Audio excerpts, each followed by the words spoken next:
नमस्कार, news for India में आपके साथ मैं हूं देवश्री भट्टाचार्य गोस्वामी। 2 दिवसीय गुजरात दौरे पर अहमदाबाद पहुंचे विश्व हिंदू परिषद के केंद्रीय संगठन महामंत्री मिलिंद परांडे ने प्रेस कॉन्फ्रेंस को संबोधित किया। इस दौरान उन्होंने कुंभ मेला, गौरक्षा, गौ संवर्धन और बांग्लादेश में इस्कॉन ट्रस्ट के सचिव रहे चिन्मय कृष्णदास ब्रह्मचारी की गिरफ्तारी पर प्रतिक्रिया दी। प्रेस कॉन्फ्रेंस में परांडे ने कुंभ मेले को लेकर अपनी बात रखी। उन्होंने कहा कि 13 जनवरी से महाकुंभ का शुभारंभ होगा।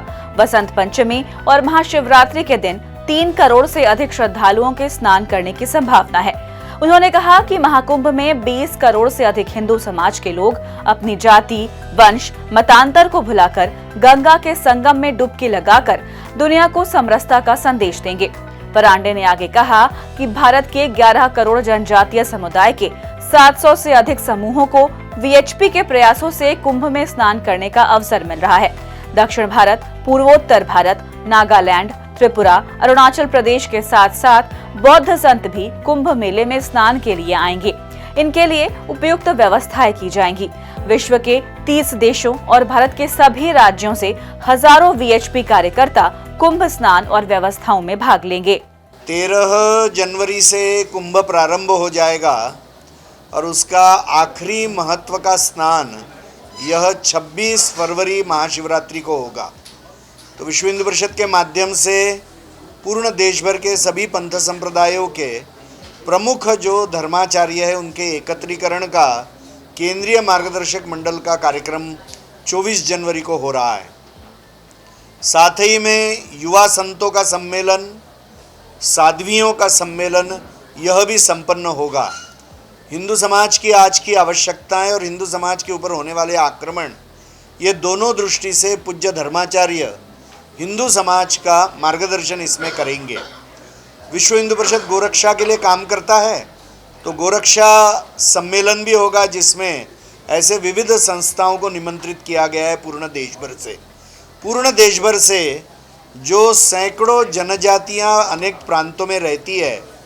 तो ऐसे जनजातियों को, अनुसूचित जनजातियों के लोगों को भी वहाँ कुंभ स्नान के लिए पूज्य संतों के साथ में निमंत्रित किया गया और वो बहुत बड़ी मात्रा में आने वाले हैं। वहीं गौरक्षा को लेकर उन्होंने कहा कि इसके लिए कठोर कानून बनाने व उनका पालन कराने की जरूरत है। आप भी सुनिए क्या कहना है उनका। मुझे लगता है कि जो कानून है prevention of cruelty to animals act, animal preservation act, ये जो 2 कानून हैं उनका कठोरता से पालन करवाना चाहिए। एक राज्य से दूसरे राज्य में जो गो तस्करी हो रही है उसको रोकना भी हाथ में है, तो पुलिस प्रशासन ने उसके तरफ ध्यान देना चाहिए। और तीसरी बात यानी हमारे कृषि में गोवंश आधारित कृषि को यह प्राधान्य देना चाहिए, क्योंकि रासायनिक खाद के उपयोग के कारण से हमारी ज़मीन, हमारा भोजन और हमारा शरीर तीनों भी विषैला बन रहा है, रोग बढ़ रहे हैं। और इसलिए रासायनिक खाद का उपयोग बंद करते हुए गौ आधारित कृषि को प्रोत्साहन देने से गौ माता की रक्षा होने में बहुत बड़ा लाभ होगा, ऐसा लगता है। इसके अलावा बीते सोमवार को बांग्लादेश के ढाका में हिंदू समूह सम्मिलिता सनातनी जोत के नेता और इस्कॉन ट्रस्ट के सचिव रहे चिन्मय कृष्णदास ब्रह्मचारी की गिरफ्तारी को लेकर भी मिलिंद परांडे ने दुख जताया। उन्होंने स्वामी चिन्मय और वहां रहने वाले हिंदुओं की रक्षा के लिए यूएन और भारत सरकार से तत्काल कदम उठाने की अपील की।